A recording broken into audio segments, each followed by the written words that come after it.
Saya saat ini sedang menjalani pengobatan kemoterapi dan masih berjalan sampai hari ini. Jadi kalau teman-teman lihat, ini bukan rambut asli saya, gitu ya. Jadi ini rambut buatan yang dibuat dari rambut asli, gitu ya. Jadi pertama kali saya mau ceritain riwayatnya, saya itu terkena kanker payudara di usia 30. Kalau tadi secara statistiknya dok, usia 50 ya, saya kena di usia 30. Jadi sekarang saya usianya sudah 36, jadi pertama kali saya kena itu saya usia 30 dan saya taunya adalah karena sebenarnya waktu itu nganter temen, mereka dia mau check up deteksi dini. Jadi sebenarnya saya sendiri nggak ngerasa ada apa-apa dengan saya, tapi teman saya merasa kok ada beberapa benjolan. Lalu kemudian saya temenin dia, nah dari situ memang sudah bagian dari rencana Tuhan juga, saya lihat brosur bagaimana caranya untuk ngecek deteksi dini. Jadi setelah itu saya lakukan yang namanya sadari ini. Setelah beberapa lama kok saya merasa ada benjolan pada waktu itu. Jadi kira-kira waktu itu usianya masih sekitar 28 lah, 28 jalan 29 tahun. Akhirnya saya putuskan, ya udah deh saya mau coba USG. Karena waktu itu dokter nggak sarankan untuk mamografi karena saya belum menikah. Jadi akhirnya saya USG dan ternyata ketemu ada benjolan, tapi waktu itu memang masih didiagnosa sebagai benjolan yang sifatnya jinak gitu. Dan isinya apa sih air ya, jadi mungkin lebih seperti kista gitu. Jadi saran dokter pada waktu itu adalah menikah dan menyusuilah. Jadi saya setuju bahwa setiap wanita kalau punya anak menikah dan menyusuilah jika punya gitu ya. Eh, tapi waktu itu karena saya sendiri juga agak santai karena saya pikir oh ya udah sarannya cuman menikah dan menyusui gitu dan pada waktu itu saya memang belum punya pacar. Jadi ya saya pikir ya udahlah jalanin aja seperti biasanya. Nah, tapi ternyata semakin lama ini kok benjolannya berasa semakin besar. Tadinya nggak sakit, lalu kemudian kalau misalnya kerja pas tugasnya lagi banyak dan sebagainya itu kan biasanya kita mulai stres. Nah itu mulai terasa kok agak sakit, jadi mulai rasa nih kok ada benjolan. Akhirnya saya coba untuk USG lagi. Setelah USG lagi itu mereka bilangnya fibroadenoma atau apa gitu ya, tumor jinak ya dok ya. Jadi dia bilangnya fibroadenoma gitu. Tapi memang ukurannya sudah agak besar. Tapi waktu itu dia bilang nggak apa-apa, tapi nanti dipantau setiap 3 bulan gitu. Nah saya juga santai juga, mungkin terlalu santai juga, jadi akhirnya saya biarkan itu sampai kurang lebih 1,5 tahun. Nah karena udah dibiarkan 1,5 tahun, lama-kelamaan semakin besar dan semakin keras. Jadi seperti tadi yang sudah dijelaskan, memang kan dia akan mengeras gitu.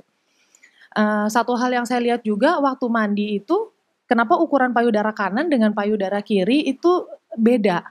Jadi kan biasanya bedanya nggak akan terlalu banyak. Cuman waktu saya perhatiin kenapa yang saya kena di sebelah kanan, kenapa yang di sebelah kanan kok agak lebih lebih besar daripada yang di sebelah kiri. Terus waktu dipegang memang udah teraba gitu. Jadi eh, akhirnya saya juga sempat keluar apa cairan tapi memang nggak merah waktu itu. Cairannya sangat sedikit gitu, bening banget waktu itu.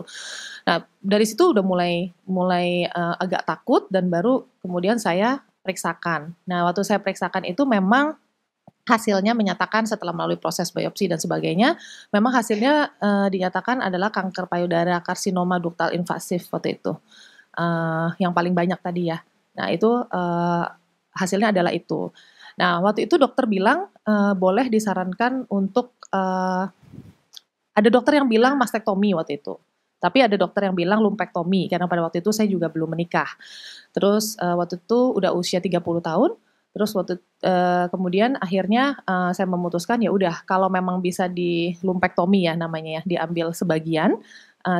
Lalu dokternya bilang setelah itu pengobatannya adalah radiasi.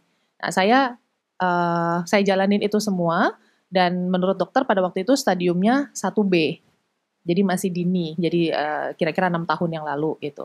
Dia bilang survival rate-nya masih cukup baik gitu. Ya udah, akhirnya itu semua pengobatan selesai, saya menikah di usia 30 hampir 31 dan ternyata saya baru ketemukan kembali bahwa ini balik gitu. Jadi kanker ini balik dan kali ini di breastnya bersih, di payudaranya bersih, tapi dia ada di lapisan paru-paru sekarang. Jadi dia udah pindah ke lapisan paru-paru, tapi area organ-organ lainnya masih bersih. Dokter menyarankan untuk saat ini memang kemoterapi adalah cara yang paling baik. Jadi sekarang udah nggak bisa dielakkan lagi. Kalau dulu masih bisa memilih gitu ya, kalau sekarang udah nggak bisa. Jadi dia bilang ini adalah kemoterapi. Lalu kemudian setelah itu kalau kemoterapinya berhasil dan bisa menjaga dengan stabil, maka berikutnya adalah hormonal terapi. Jadi terus dikawal dengan obat. Jadi dari sejak usia 30 pun ketika saya udah selesai radiasi, saya memang hidupnya tetap dikawal dengan obat sampai berjalan 5 tahun, hampir masuk tahun kelima. Ternyata dia balik lagi itu di awal tahun kelima. Jadi awal tahun kelima dia balik, dan makanya saya masih pengobatan sampai dengan sekarang. Dan kemarin juga saya sudah selesai dengan kemo cycle yang pertama, tapi ternyata ketika dicek setelah 5 bulan itu terjadi pembesaran sedikit. Jadi setelah selesai kemoterapi, dokternya bilang, oke, sekarang dikawal dengan obat, ibu minum obat terus gitu sampai untuk menjaga kondisi. Terus saya minum obat, tapi setelah dicek 5 bulan ada sedikit penambahan di salah satu nodulnya. Jadi di lapisan paru-paru itu masih ada nodulnya, jadi nggak bisa dijaga secara stabil. Jadi dokternya nggak mau ambil resiko lagi. Kalau ini didiemin aja, kita nggak melakukan pengobatan lainnya lagi, nanti makin lama makin besar. Jadi sekarang saya lagi menjalani cycle yang kedua, jadi kemoterapi yang kedua. Nah, ini lagi kemo kelima dan minggu depan kemungkinan akan berangkat untuk kemo yang keenam. Dan ya saya nggak tahu sih ujungnya apa gitu ya. Tapi yang jelas saya setuju bahwa perempuan diciptakan dengan satu misi Allah gitu. Jadi kalaupun ini Tuhan izinkan terjadi atas kehidupan saya dan saya masih survive sampai sekarang, itu berarti Tuhan punya misi dalam hidup saya gitu. Jadi apa yang saya bisa lakukan saat ini. Dan saya setuju bahwa pengobatan yang sangat baik adalah juga yang bisa membuat kita merasa bersuka cita gitu. Dan saya bersyukur karena saya juga dikelilingi orang-orang yang sangat support gitu. Itu sangat membantu sekali. Kalau dari segi kehidupan itu yang sangat menolong buat saya. Dan saya yakin bahwa memang ya Tuhan punya rencana dalam hidup saya. Jadi kalau saya tanya sama dokternya, dok saya hidup berapa lama lagi? Berdasarkan statistik Bu, katanya gitu. Kalau statistik ya 36 bulan kemungkinan bisa balik lagi gitu. Oh 36 bulan berarti kira-kira 3 tahun ya balik lagi. Ini belum nyampe 36 bulan, baru 5 bulan udah ada slightly increase dia bilang. Jadi ya udah. Kata dokternya yang penting sekarang adalah ya udah ibu senang-senang aja, nggak usah stres, jalan-jalan dan sebagainya gitu. Awalnya sih buat saya ya cukup sulit gitu ya, karena walau bagaimanapun nggak mungkin kita nggak mikir, aduh Tuhan dari sekian banyak kenapa gue gitu, emang nggak ada yang lain gitu kan. Namanya kita waktu itu usianya masih 30 gitu. Tapi terus ya proses ini juga membuat saya sadar sih bahwa Tuhan punya rencana di dalam setiap kehidupan kita. Saya nggak tahu rencananya apa. Tapi yang jelas ya saya mencoba menjalani dan tetap bersyukur gitu. Jadi kalaupun saya hidup sekarang berarti hidup saya harus bisa bermakna buat orang lain gitu. Apa yang saya bisa kerjakan gitu. Seperti misalnya kalau saya sharing ke teman-teman, mungkin buat teman-teman juga bisa membantu gitu untuk lebih aware. Kalau misalnya sekarang mungkin usianya udah di awal 30, mungkin better untuk segera melakukan pemeriksaan gitu.